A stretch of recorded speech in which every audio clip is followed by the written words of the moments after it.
അപ്പോ എന്താണെന്ന് ഞാൻ മനസ്സിലാക്കാൻ ശ്രമിച്ചുകൊണ്ടിരിക്കുകയാണ്.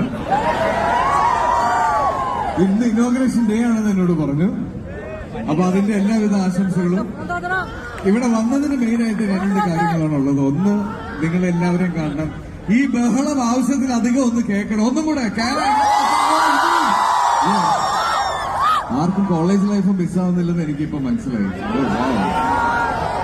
രണ്ട് കോളേജിലെ ഇവന്റ്സ് കഴിഞ്ഞിട്ടാണ് ഞങ്ങൾ വരുന്നത്. ഈ സെയിം എനർജി തന്നെയാണ് കിട്ടിയത്.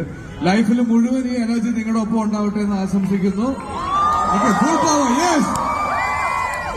പിന്നെ ജനുവരി 9-ാം തീയതി അല്ല, ഫെബ്രുവരി 4 എന്റെ ബർത്ത്ഡേ ആണ്. അത് പറയണം. Advance birthday wishes to me. Happy birthday to you, happy birthday to you, happy